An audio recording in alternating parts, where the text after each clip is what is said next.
Hello everyone, this is doctor Jivesh Yadav. तो शारीर स्थान यहाँ पे अपन कंटिन्यू करेंगे according to NCISM syllabus. Already हमने सूत्री स्थान, निदान स्थान, इंद्रिय स्थान कंप्लीट कर लिए हैं।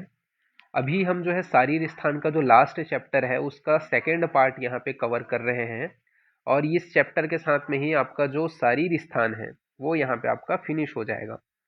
ओके, तो स्टार्ट करते हैं आज का जो क्लास है वो। तो यहाँ पे आपका मास अनुसार जैसे अपन लोगों ने लास्ट क्लास में पढ़ा था वही चीज़ को यहाँ पे आपका हिंदी में दिया गया है। क्या क्या है, तो प्रथम मास में सिर्फ क्षीर का प्रयोग करना है। द्वितीय मास में मधु, औषध, सिद्ध क्षीर का प्रयोग करना है। तृतीय मास में आपका बोला गया है कि मधु, सर्पी, मिश्रित क्षीर का प्रयोग करना है। जो मासानुमासिक परिचर्या है उसी को ही यहाँ पे हमने लास्ट क्लास में श्लोक फॉर्म में देखा था, यहाँ पे हिंदी फॉर्म में है।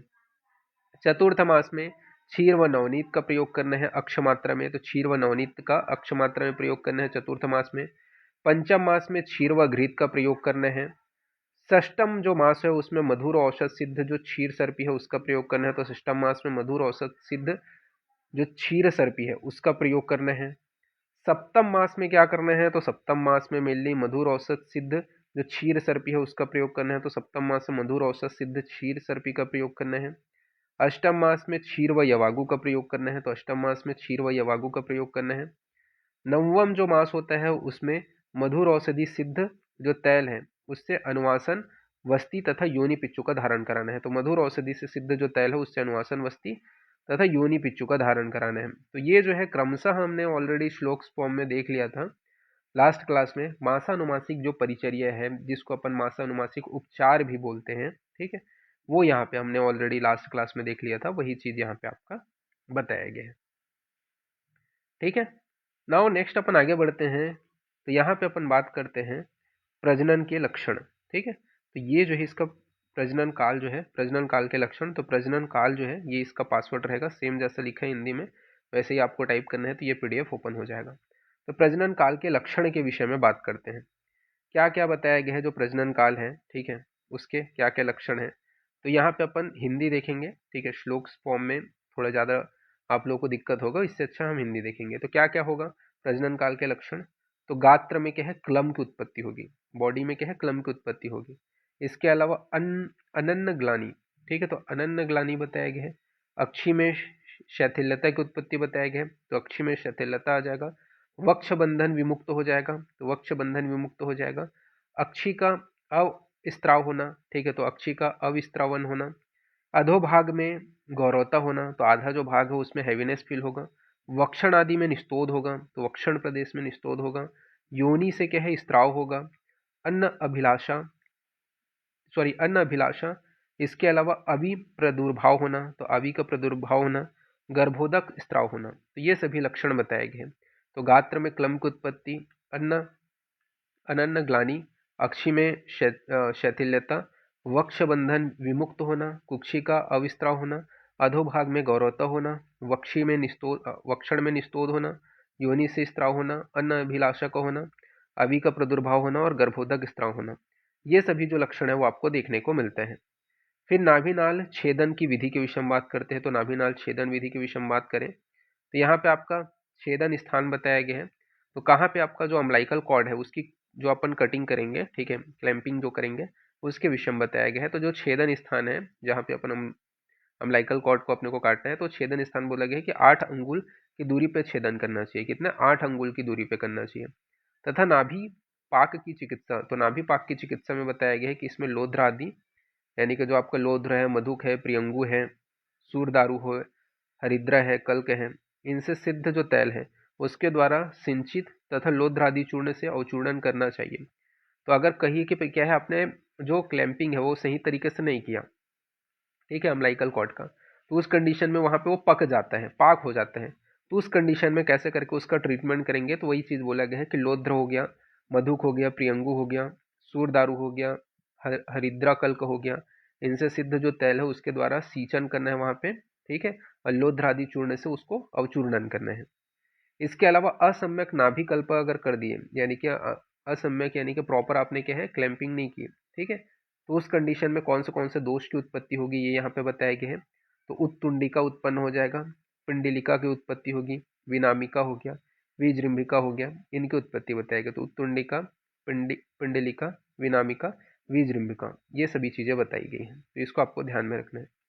फिर जात कर्म के विषय में बात करते हैं। तो जात कर्म में बोला गया है कि मधु सर्पी, ठीक है। जात कर्म में आपका क्या बोला गया है, क्या क्या कर्म कराते हैं, तो जात कर्म के अंतर्गत मधु सर्पी का पान कराते हैं, मंत्रों का प्रयोग करते हैं, ठीक है। तो ये यहाँ पे आपका बताया गया है, ये क्या है आपके जात कर्म के अंतर्गत जो विधान है वो यहाँ पे बताया गया है, ठीक है। इसके अलावा जात कर्म के अंतर्गत जो स्तन है उसमें क्या है, दक्षिण स्तन का जो है प्रथम जो है पान कराया जाता है, ठीक है। तो ये आपको ध्यान में रखना है। इसके अलावा नामकरण संस्कार बताया गया है। तो नामकरण जो संस्कार है यानी कि बच्चे का जो नामकरण है वो कब किया जाता है, तो प्रसव के बाद 10वें दिन, ठीक है, आफ्टर डिलीवरी 10th डे में जो है बच्चे का नामकरण किया जाता है। नाम, आप नामकरण कर रहे हो तो इसको नाम को डिसाइड करने के दो तरीके बताए गए हैं।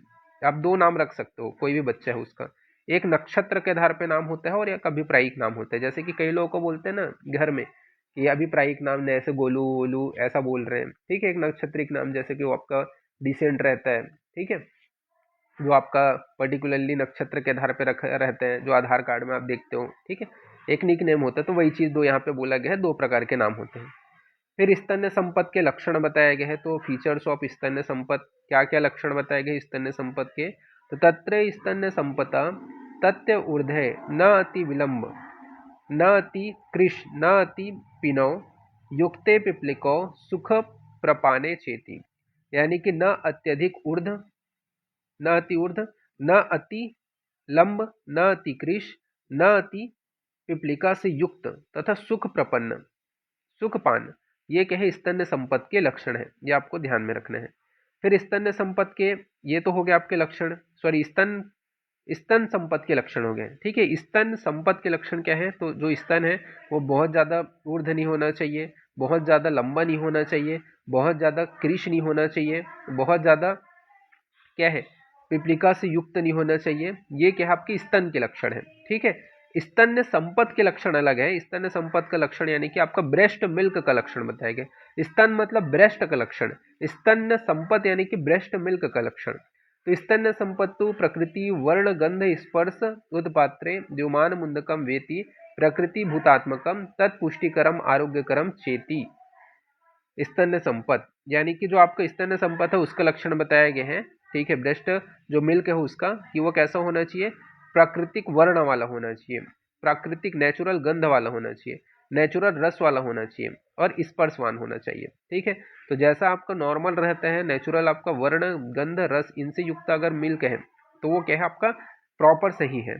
तथा जल पूर्ण पात्र में मिलाने पर एक वर्ण का हो जाए, यानी कि जल में आप मिलाते हो उस मिल्क को तो वो पूरा जल में मतलब जल को मिक्स कर ले अपने आप में, एक वर्ण का ही हो जाए, तो ये क्या है आपका स्तन्य संपत्ति का लक्षण है।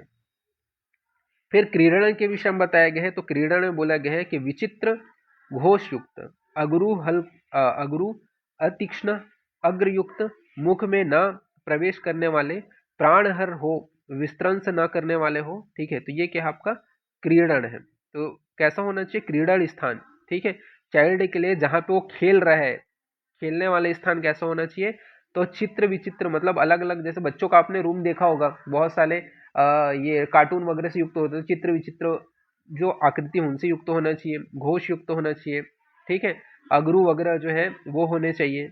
इसके अलावा अति तीक्ष्ण अग्र युक्त होना चाहिए, मुख में ना प्रवेश करने वाले, प्राणहर ना हो, ठीक है। वहां पे वो जो आप बना रहे हो उसमें ऐसे नुकीले चीजें ना हो जो आपका क्या है नुकीले हो, जिसकी वजह से वो मुख में प्रवेश करे और प्राण को हले, इस प्रकार से नहीं होना चाहिए। विस्त्रंसता युक्त नहीं होना चाहिए। तो ये क्रीडन स्थान के विषय में बताया गया है जहाँ पे बच्चा खेलने वाला है, ठीक है, या खेलता है, उसके विषय में।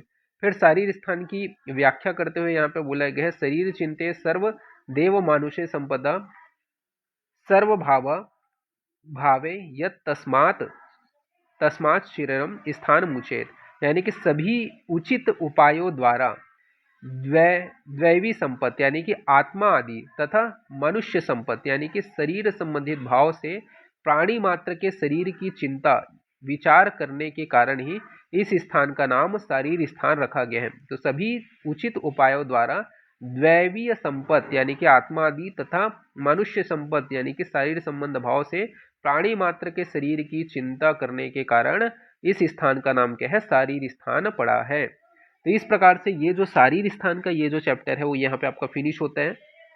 ओके, तो यहाँ पे इसका नोट्स का मैंने पासवर्ड बता दिया है और इसका जो पीडीएफ है वो आपको मेरा Telegram channel doctor Jivesh Yadav notes के ऊपर अवेलेबल हो जाएगा। तो आप लोग जो है यहाँ पर से डिस्क्रिप्शन में जा करके पीडीएफ डाउनलोड कर सकते हो। तो अभी के लिए इतना ही, थैंक यू।